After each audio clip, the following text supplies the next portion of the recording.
Every time Lucky Emperor squinted his eyes in pain and howled in pain, then his entire face contorted, she would bite a melon seed.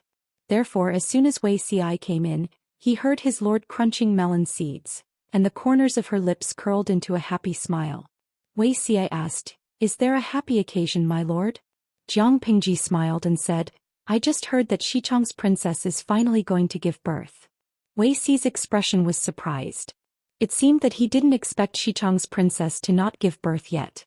Calculating the time, it should have been more than half a month, right? The timing isn't right. Xichang's princess was in Chui's concubine. The child in her womb was his posthumous child. His lord wanted to use the mother and child to show her benevolence. Regardless of whether it was Xichang's princess or the child, nothing could happen to either of them. There was most likely a problem if the child was born so late. Jiang Pingji said, "Who knows? Anyway, I've done my best." Chapter 17-16. Jiang Pingji had an attitude of, "What does it have to do with me whether the Xichang emperor's concubine dies or not?" But Wei Xi was a little more concerned. He said sincerely, "I hope that the emperor's concubine can give birth safely and that both mother and daughter are safe. But if it's a son, he'll be a hidden danger when he grows up. It's fine if he's grateful, but if he's an ungrateful ingrate, who knows if he'll secretly hold a grudge against you. If anything happens to the Xichang emperor's concubine, it'll affect your reputation. To sum up, it's best to give birth to a daughter to stop the thoughts of the old official, and at the same time to eliminate the hidden danger, and then the lord will be cleared." Jiang Pingji smiled and placed the melon seeds she peeled with her hands next to his mouth. Wei Xi was stunned for a moment and only opened his mouth to eat the melon seeds slowly. Unfortunately, his lord was too much. She deliberately touched his lips with her fingertips, and the slow movement of rubbing his lips looked extremely ambiguous. "Zixiao, you're always thinking about me. I don't know what reward I should give you." "My lord." Wei Xi's stop was slightly weak. Not only did it not make Jiang Pingji restrain herself, but it also stimulated the urge to take a mile when given an inch. Therefore, someone leaned forward obediently, and like a dragonfly skimming the surface of the water, he left immediately. "How about a reward of my lord's kiss?" Burp. What was that sound? It was the burp of 5 million salted fish who were maliciously stuffed with dog food by the streamer. Shernan Xiaojia. The streamer is really shameless. How is this a reward for my prince? It's clearly taking advantage of him. Binglu mineral water. This kiss, rounded up, is an exciting boat scene. Jiang Pingji was a miser with a strong possessiveness. Although she often teased Wei Xi in the live stream, most of the time she took advantage of him verbally. She rarely touched him with her hands and feet. It was rare to see such a scene. How could the salted fish not be excited? Gujiqi, I unilaterally announce that the Pingxi couple is completely locked. Tudufeichio, the streamer is as bad as ever. She knows that the emperor is still suffering, but she still openly shows her love. It's simply a critical hit. I wonder how the emperor's son will react when he returns and sees the streamer's recording. Canteen Daffin Auntie, how else can he react? That was heart-wrenching. Previously, the 81st-tier female celebrity had torn apart rich kids on Weibo, and the public's opinion of crusading against scumbags was overwhelming. Even so, the young masters still drove luxury cars, lived in mansions and slept with female celebrities. They were very happy and were not affected by the outside world at all. In other words, in the eyes of people at his level, the movement of the netizens was nothing more than a splash of water. People waved their keyboards and filled with righteous indignation on the internet. Wasn't it ridiculous to stand up for a prostitute who couldn't even be considered as little six? What about now? A man who said that giving birth was like taking a dump was now wailing and giving birth under the watchful eyes of 5 million salted fish from 2 dimensions. The sarcastic salted fish even added that he looked like a white pig that was being slaughtered. Oh, he was probably worse than a white pig waiting to be slaughtered. When people butchered a pig, they would at least let the pig whine before it died. The European emperor's mouth was blocked by the midwife. No matter how painful it was, he could only whimper and swallow all the sounds back into his stomach. Many women who watched the live broadcast expressed that the content of today's live broadcast was extremely comfortable. Especially those women who had experienced giving birth. They wished they could grab their husbands and press them in front of the screen for them to see. From pregnancy to childbirth and breastfeeding, The people around them had more or less said similar things, especially the people who were closest to them in bed. The words were unintentional, but the listeners were interested. Pregnant women's emotions were fragile to begin with. The impact of these idle gossip on them was incomprehensible to outsiders. Some women even suffered from postpartum depression because of this, but their closest husbands still made sarcastic remarks on the side. Isn't it just giving birth to a child? The whole family treats you like an ancestor. Why are you still so unreasonable? Postpartum depression? You get depressed so easily. So what if you're depressed? Isn't it just a bad mood? It can also cause death. My mother's living conditions were so bad in that era, but she wasn't depressed. You're eating well, wearing good clothes, and living well now. How are you being unreasonable and depressed just because you gave birth to a son for me? It turned out that postpartum depression could really kill people. If all the men in the world who said such sarcastic remarks could get a half-day tour of ancient childbirth like the European emperor, allowing them to personally experience what it felt like to have a pile of shit, they would probably all shut up. The pain wasn't on them. All of them were heartless. If the pain really hit them, they would naturally learn to respect women.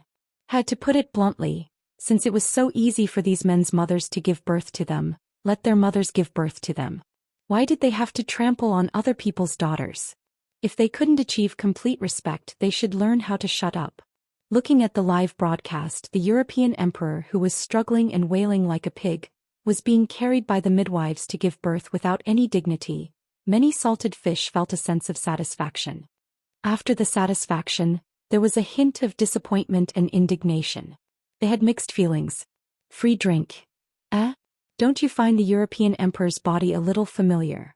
As for who it looked like, the salted fish couldn't tell. The Xianxia emperor's concubine's appearance had changed a lot from before. In addition, the European emperor's entire face was contorted from the pain.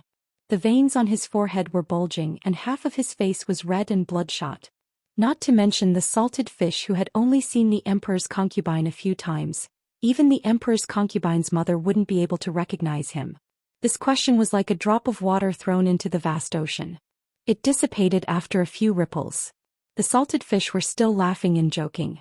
Jiang Pingji tried her best to show off her affection. Only the poor European emperor was still suffering from unbearable pain. It was unknown whether it was because the fetus was too big, the mother's young body, or other reasons, but the birth was exceptionally difficult. Before the European emperor came over, the emperor's concubine had already endured for 14 to 16 hours. After he transmigrated to give birth, he was in pain for more than 10 hours. Wife, I can see the baby's head. Hearing this, the European emperor, who was in a daze from the pain, seemed to have been injected with a cardiotonic. He grabbed onto whatever he could and exerted force. He felt something slowly slipping out from the place where he was numb from the pain. Every time that thing moved an inch, a wave of intense pain attacked him. It was like a hurricane on the sea hitting a small boat. It was so painful that he felt despair. The midwife hurriedly said, "Wife, exert force. Don't relax your strength or the little Langjun will be hurt." The European emperor cried and exerted force.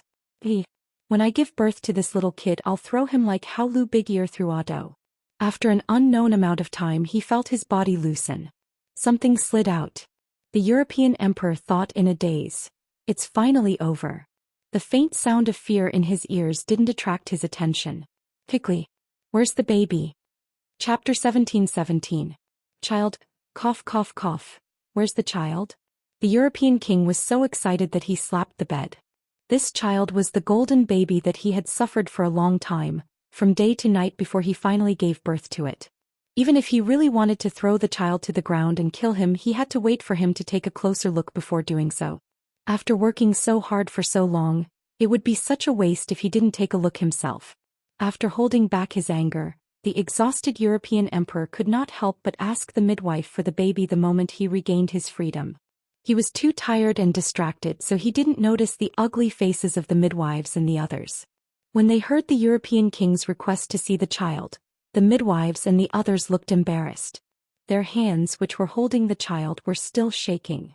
It was probably because the child had stayed in the mother's womb for too long.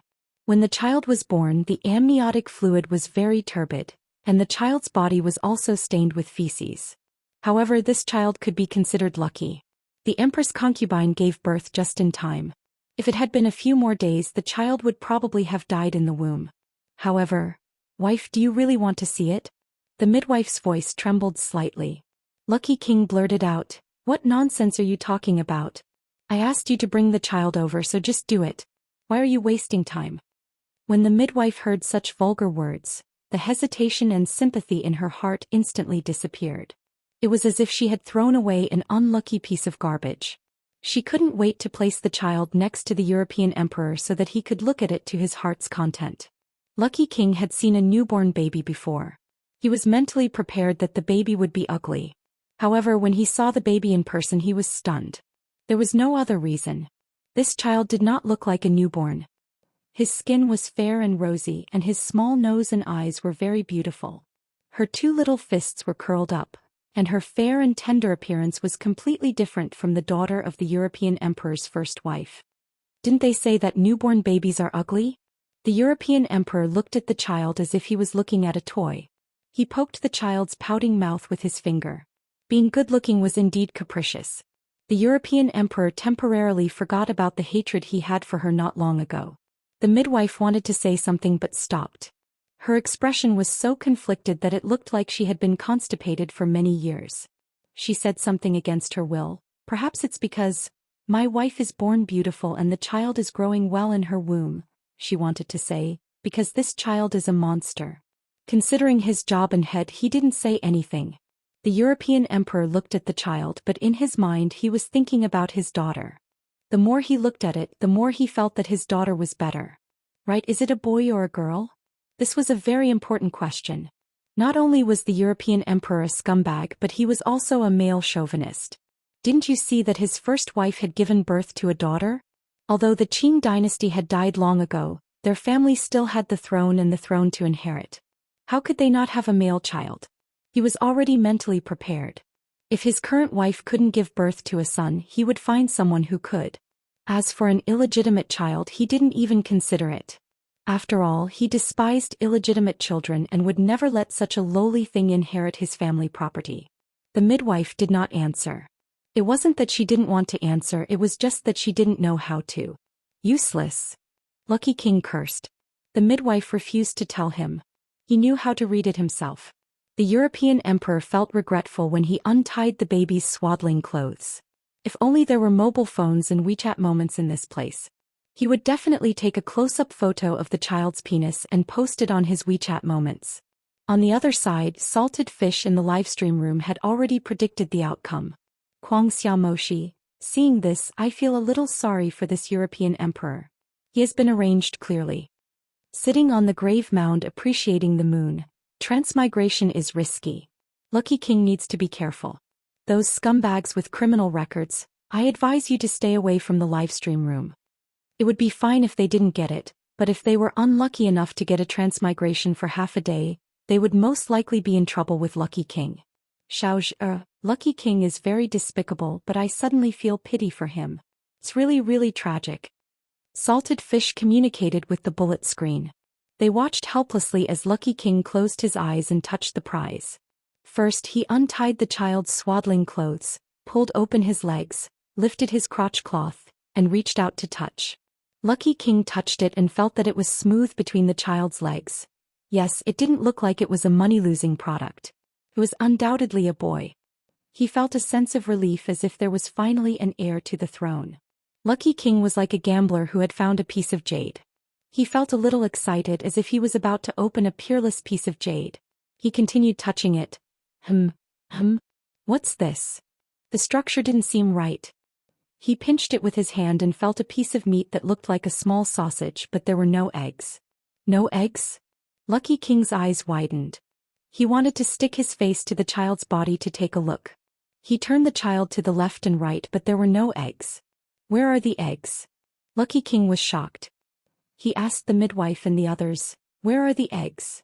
Where were the most important eggs? Unconvinced, he touched the child's body all over as if he was trying to find the missing pair of eggs. The midwife thought that he was crazy, so she quickly picked up the frightened and crying child. Her initial disgust for the child was replaced with some sympathy. What a sin. The child was born with a natural castration and the mother was unreliable. What a poor child. Yes, this child was born with a deformity and he was naturally castrated. Nowadays the eunuchs only cut off the eggs, but the child was born without eggs. Wasn't that a natural castration? The midwife thought sympathetically. She hoped that the child would grow up to be a fool. If he was sane, how could he accept this crippled body that could not reproduce and could not have children? Even if he wasn't sick in the head, he would be sick from holding it in. What a sin! The midwife did not know that Lucky King had transmigrated back before he could go crazy. She only saw that the princess of Xichang had fainted from the huge blow. The child in her arms could only be temporarily taken care of by the wet nurse, who also disliked it. What sin! The midwife rolled her eyes at the wet nurse. No matter how bad this child is, he is still a posthumous child of a noble. The wet nurse sneered. What dox *t noble? This is retribution. The midwife scolded her in a low voice. You've drunk too much. Is your brain muddled? You dare to say anything? The wet nurse mocked. Why not?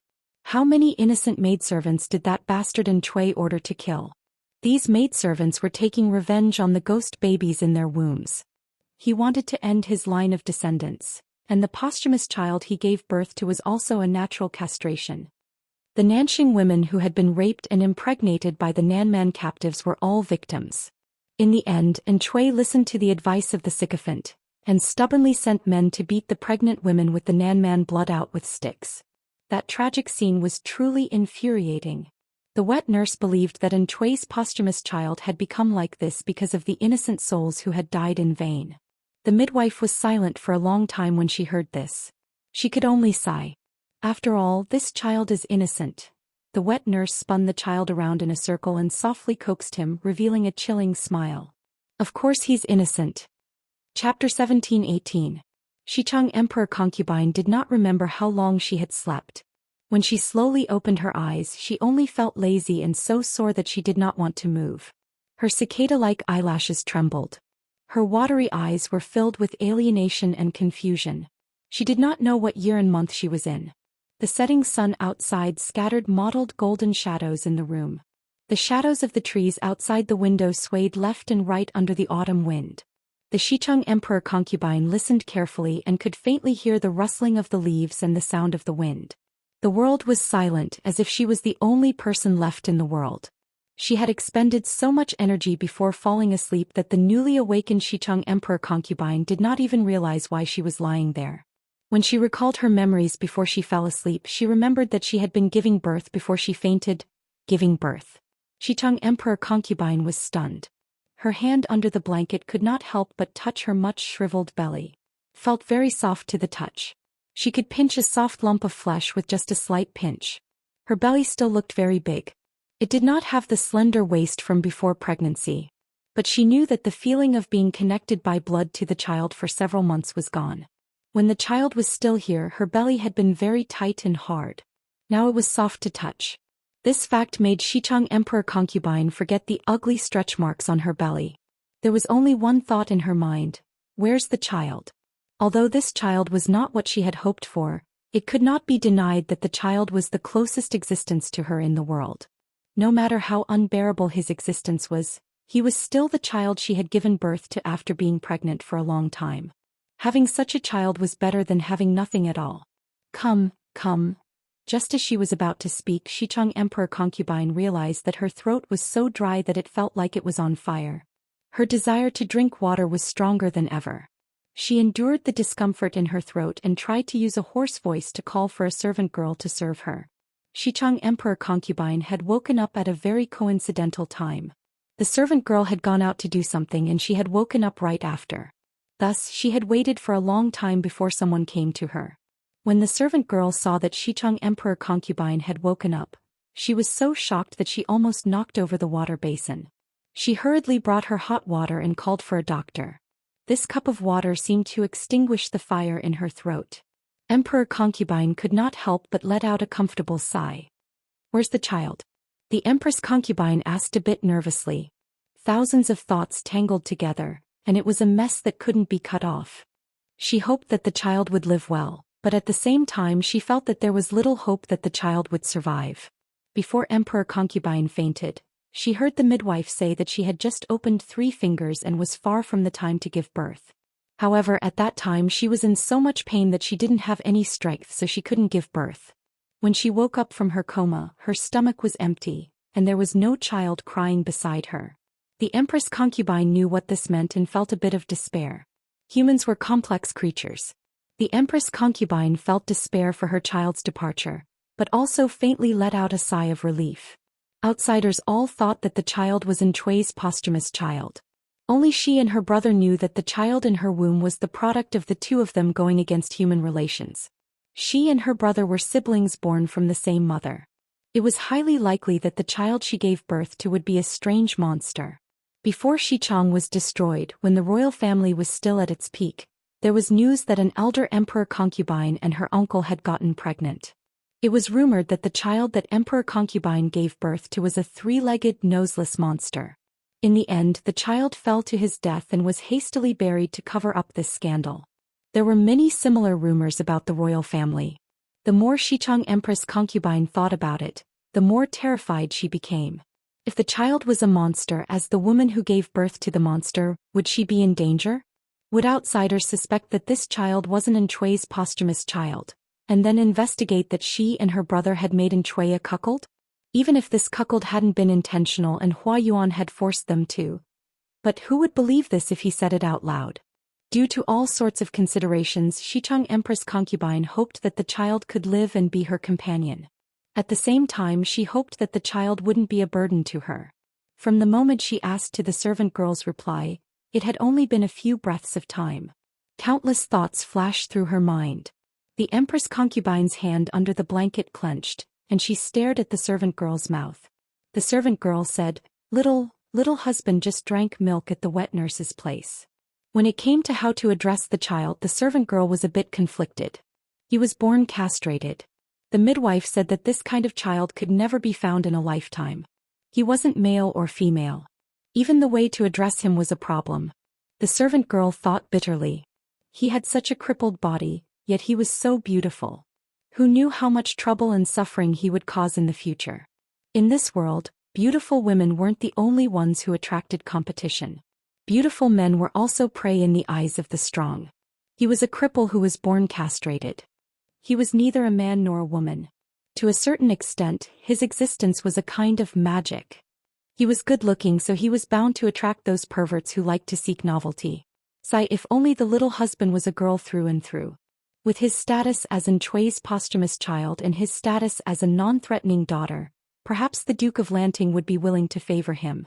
With the protection of a golden thigh, even if he was a beauty that could bring disaster to a country, the little husband would still be able to grow up in peace. It was a pity he was born castrated. The servant girl's answer was beyond the Empress concubine's expectations.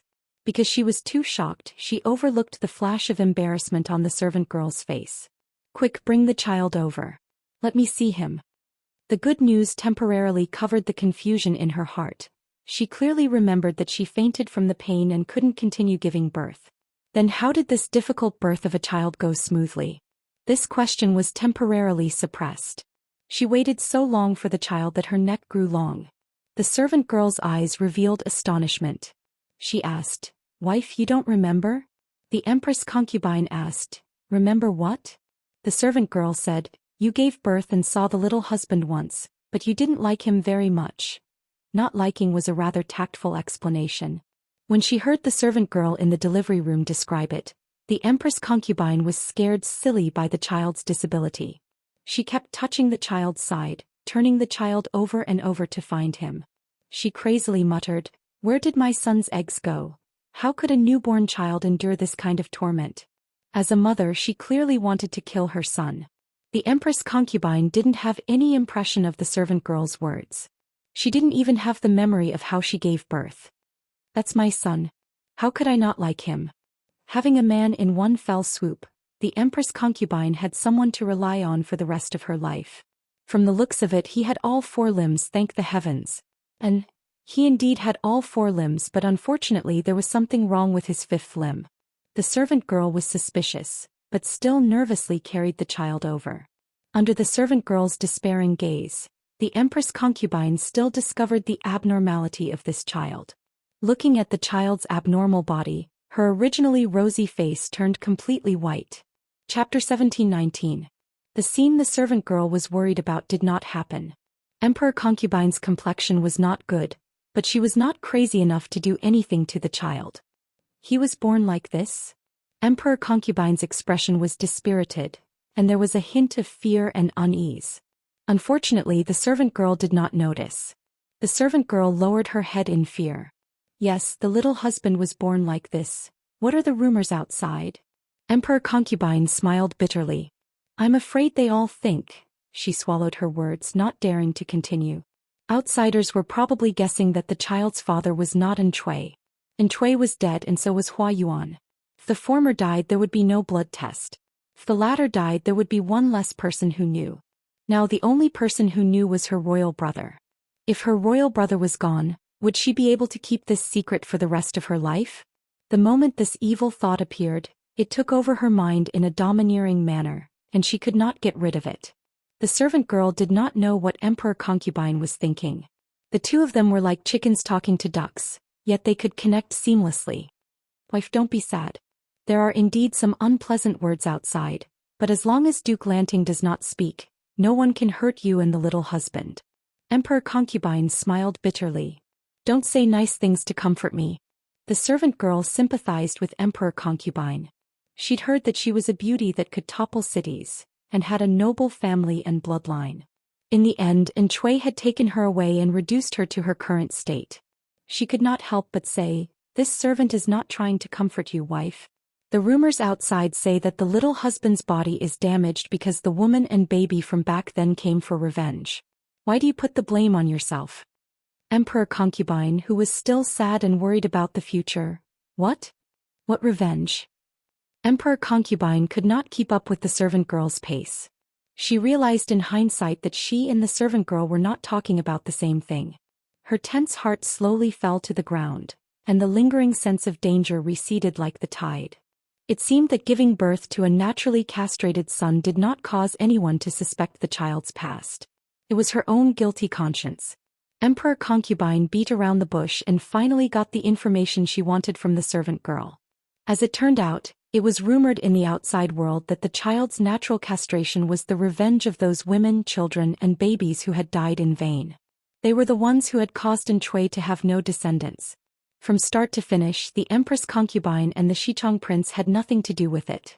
The unlucky and was once again the scapegoat. The maidservant saw that the Xichang Emperor Concubine was deep in thought and thought that she was still conflicted. She tried to comfort her. Without waiting for her to finish, the Empress Concubine looked at the child's white and delicate little face and softly said, "There's nothing bad about it." The maid was stunned. "Huh?"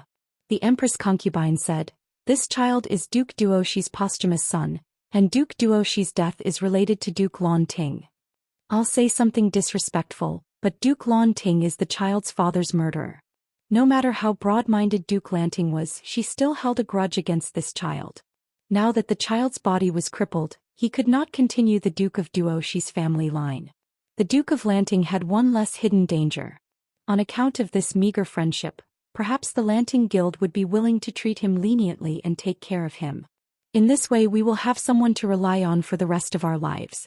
After all, she was the noble Empress Concubine of the royal family. Her analysis made sense.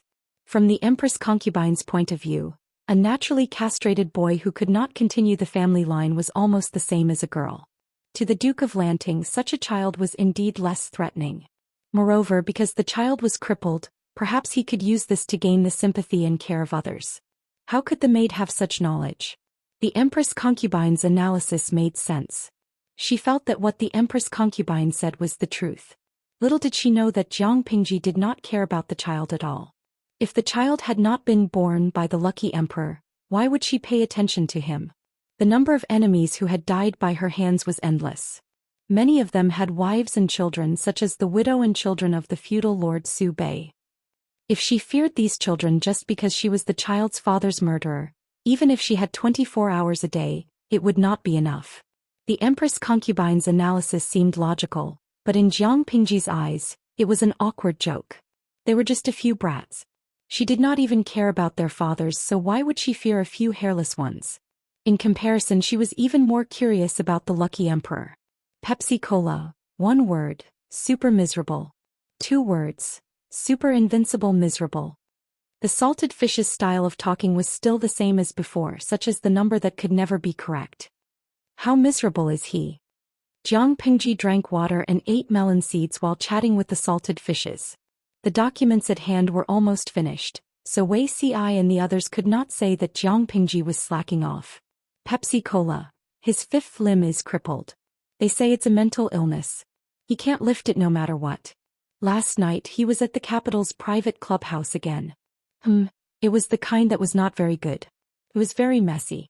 That guy used to be very coquettish, but yesterday he couldn't lift it no matter what.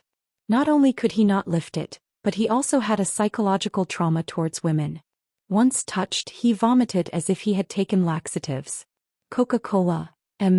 This news content. I did not expect you to be such a Pepsi Cola. The group of salted fishes who had moved their stools to listen to the gossips in their circle also exploded. The whole screen was filled with the phrase, I did not expect you to be such a Pepsi Cola. If he was not a kindred spirit, how could he know so clearly? Pepsi Cola panicked and hurriedly explained. Pepsi Cola. Everyone, don't make wild guesses. Can't you see that I have the ID Fat Otaku Cola? If Pepsi Cola's shares plummeted because of me, I'm really afraid that I will be retaliated against when I go out. The source of the news is reliable, but I was not there. It was broadcasted by my childhood friend. My childhood friend is also a little playful, but he has a sense of propriety. He has been inspired by the streamer for the past 2 years and has turned over a new leaf. It is true that he has turned over a new leaf, but he still retains his previous information channels. That is why he is so well informed. The salted fishes continued to munch on melon seeds and listen to the big shots in the circle deliver fresh gossip to them. Tudu Feichio, he can't lift it and he has a psychological trauma towards women. This is a sign of a strong man chastising. Xiaopai Hotel, how is this considered miserable? He can't harmonize his yin and yang, but he can develop a new position to bathe in blood and feces with others. Maybe he will be infatuated and open the door to a new world. From then on he will be out of control and will no longer rape innocent women. Oh Shishu, but, if that is the case, the innocent man will be in danger. The 5 million salted fishes looked at the bullet screen in silence for a long time. Blind student, you have discovered a point. The angle of this question was indeed too tricky. Jiang Pingji silently munched on melon seeds. The system's operation. Chapter 1720. Was it a coincidence that these lucky emperors were selected? Not necessarily.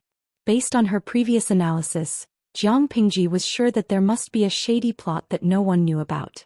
The identity of each lucky emperor and the timing of their transmigration were full of calculations, as if they were playing a big game of chess. If the old chief had not personally verified that the new system in the god-slaying saber was harmless to her, Jiang Pingji would have killed it long ago. Whether it was the main system that was wandering outside or the new system that had no sense of existence, Jiang Pingji did not let down her guard. Needless to say, it had not caused trouble all these years, not because it had turned over a new leaf, but because it was waiting for a chance to overthrow Jiang Pingji and make her die a tragic death. As long as Jiang Pingji let down her guard, she would be greeted with a thunderous attack. The latter's new system was a little more confusing. She could tell from the number of lucky streamers the system had chosen that the system's stance and attitude did not conflict with hers. The system's actions also followed some unknown principles, so the two of them got along quite well. The comfortable life did not make Jiang Pingji let down her guard. He was always on guard. Regardless of whether it was the new system or the slice system, they both had powers beyond common sense. They were uncontrollable anomalies. Who knew if it would suddenly dig a big hole for her one day? She still had to be on guard, but it did not stop Jiang Pingji from being curious about the new system. Which system would be so bored as to teach a scumbag a lesson and specially let him transmigrate to experience the joy of having a child, leaving a psychological scar that he could not lift the saber? Jiang Pingji believed that the system would not do meaningless things, but no matter how she thought about it, she did not know what benefits it would bring. Was it just because the new system could not stand the sight of scumbags? Or perhaps the scumbag had a grudge with the system in his previous life? Jiang Pingji's thoughts wandered, but she did not know where they went. The old chief happened to be playing games in the streaming room. He heard Jiang Pingji's mutterings. He fought one against 3 opponents who were so weak that they were scratching their feet while he expressionlessly ignored his teammates who were lying on the ground and cheered for her. He freed one hand to send a message to Jiang Pingji. You Abba. If you dare to touch that knife, I will dare to touch you. Jiang Xiaojiu, are you touched? Even though the old chief was often online and often watched the streaming room, Jiang Pingji hardly spoke to him. They each did their own things. Even though they were acquaintances, the relationship between them was limited to being a superior and a subordinate. Jiang Pingji respected and trusted her, but she did not want a child who had not been weaned to stick to her all day long. Unless there was something she couldn't figure out, she would only take the initiative to look for the old general. The number of times that the old general would take the initiative to talk to her could be counted on one hand. What's that? Jiang Pingji looked at the god-slaying sword on her waist and was suddenly stunned. According to the information leaked by a certain part of the system, this god-slaying saber should be the key to defeating the system itself. It was extremely lethal to the system. The mysterious person who had delivered the god-slaying sword to Jiang Pingji, the dimensional patrol merchant mentioned by the system, had left a note saying that the sword had been forged for Jiang Pingji by her so-called father. Even though Jiang Pingji still did not know who this father was. The news was already messy enough, and now the old chief had jumped in to interfere. No matter how good Jiang Pingji's analytical skills were, she was still confused. Your Abba, I've told you before that your mission is to use this god-slaying saber to kill the heavenly brain. This is a training mission given to you by the Federation. You've done well all these years. The heavenly brain has been defeated by you several times. You've probably also discovered that there's a spiritual life form similar to the heavenly brain inside this sword. Or rather, it's a seed that relies on plundering the heavenly brain's energy to develop and grow. Jiang Pingji asked the old general, a spiritual life form similar to the heavenly brain? Do you know it? If it were in the past, the old general would have answered vaguely, and Jiang Pingji would have tactfully stopped asking questions. But today was different. The old general knew Jiang Pingji's temperament very well. If he did not dispel her suspicions, Jiang Pingji might really kill the little fellow inside the god-slaying sword when she was not paying attention. Jiang Pingji was never a person who would rear a tiger to invite calamity. Once she confirmed that someone was harmful to her, she would take action without warning. She would not give the person a chance to turn the tables. Taking advantage of a person's illness, she had no qualms about using underhanded tactics. You Abba, the company will give me a rather difficult task in 2 days. I probably won't be able to contact you for some time. To prevent you from attacking the little fellow inside the god-slaying sword when I'm not around, I'm informing you first. This is not only my personal request, but also the Federation's attitude. The little fellow inside the sword is of great importance to the Federation. Jiang Pingji furrowed her brows. She did not expect things to become so complicated. A spiritual life form similar to the heavenly brain. I understand. Jiang Pingji stopped thinking about studying the god-slaying sword and asked, I'll wait for you to come back before dealing with the god-slaying sword. How long will you be gone for? I'm sure that as the process of conquering the world accelerates, the main system will become more and more impatient. I don't know when it will attack me, but I have a feeling that that day is not far away. After all, the main system is the culprit behind the heavenly brain disaster. I can't guarantee that I can arrest it and bring it to justice by myself. It was true that Jiang Pingji had the god-slaying sword, but her body was not original. She could not guarantee that she would be able to deal with a supernatural spiritual life form like the main system. Moreover, the people around her were all ordinary people who did not have the ability to protect themselves. She was not afraid of the main system's schemes, but she could not guarantee that others would not be targeted. Regarding this concern, the old commander was able to reassure her. You Abba, most of the confidants around you are related to the direction of the history of this plane world. If any one of them is targeted by the main system, the plane's consciousness will immediately discover its exact whereabouts. When that time comes, will you still need to do anything? You are not the only one who has their eyes on the main system. As far as I know, the merchant patrolling the plane that you mentioned before is also one of them. He has the responsibility of maintaining the normal operation of the plane. The existence of the main system is like a parasite attached to the plane. It is impossible not to get rid of it. If the main system's true identity is exposed, it will not have to face Jiang Pingji with the god-slaying sword, but the merchant patrolling the plane. The former can still plot a few rounds and struggle a little, but the latter can only lie flat and wait to be trampled on. No matter how stupid the main system is, it will not make such a move. It is seeking its own death. Hearing the old chief say this, Jiang Pingji was relieved. Most of them? Jiang Pingji frowned. Old chief, do you mean that there is still a possibility of the remaining few being exploited? According to the original historical analysis, those who should have died in Jiang Pingji's hands should not have this kind of luck. In other words, they are also the easiest targets for the system to target. You Abba, that's not necessarily true. After all, a person's luck is not fixed. Because of the change of fate, some people's luck is connected to you, and they are also immune from the sky's brain's persecution. Of course, if the person's fate was targeted before the change, it is a different story. I think you have always known who it is. Let's not talk about it. My teammates are too weak. If I get distracted again, I will lose this game. In reality, the old chief's beautiful fingers danced on the keyboard. As he exited the streaming room, he killed the last person with half of his HP.